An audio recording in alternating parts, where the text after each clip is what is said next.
YouTube! It's me, your boy, B3, back another kicking, you guessed it, movie reaction review. Yes, I've talked about Frankenstein, 1931, and Bride of Frankenstein, 1935. Today we'll be talking about the next film in the series, Son of Motherfucking Frankenstein, 1939. Very cool. Son of Frankenstein, of course it is referring to Dr. Frankenstein, not the son of the monster. So Dr. Frankenstein dies, and his son inherits the castle, and etc., etc. And he decides to take his wife and young child, who, like, I don't know why they cast that kid, because you can barely understand what he's saying the whole movie. But, yeah, they move into the castle. The town hates them. Just hates them. They're Frankensteins. Why wouldn't the town hate them? Children were murdered by the monster his father created. Not just children. Even the inspector in the town had his arm ripped off by the monster. He's my favorite character, by the way. The inspector, very great. Just acting in this one was superb. Wolf Frankenstein, he might have been a little overboard.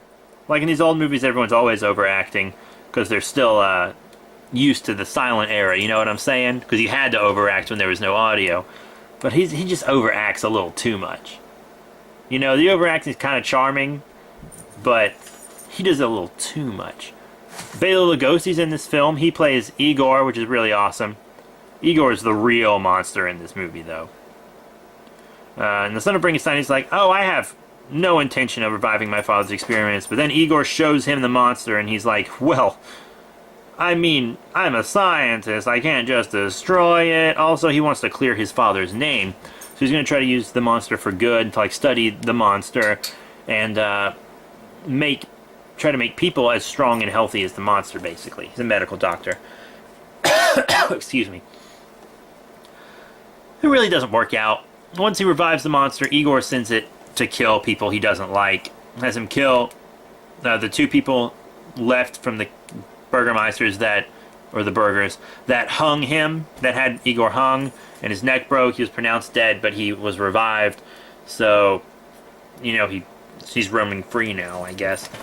Yeah, Igor fucking... Damn. Bela Lugosi he killed it. Bela Lugosi is dope. I love Bela. Bela Lugosi! Just fucking, I'm sorry. Yeah, he and Boris Karloff, whenever they're in a film together, it's just, I mean, the first three Frankenstein films, this I would say is my least favorite of the first three. But it's still really good. It's still really good. I definitely recommend you guys watch it. This was the last time Boris Karloff played Frankenstein in one of these. He was not Frankenstein after this. Or Frankenstein's monster. You know what I fucking mean. But I feel like that's a shame on one hand. But on the other hand, it took a lot of artistic integrity to leave the role.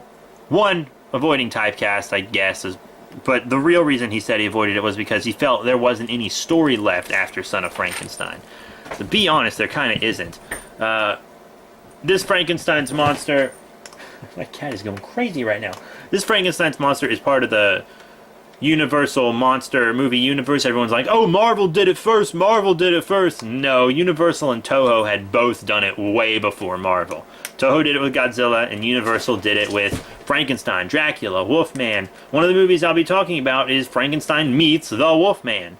House of Dracula is another one with Frankenstein's monster in it. You know, you do you, guys. You do you.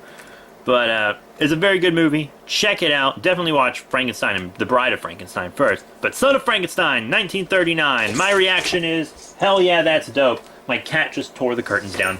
Oh, jeez. What are you doing, girl? You want attention? I'm gonna come rub that tummy. I'm gonna come rub that tummy. He's coming over here. Okay. That's it, guys. Thank you once again. I'll see you all. Oh, there she is. Oh, later.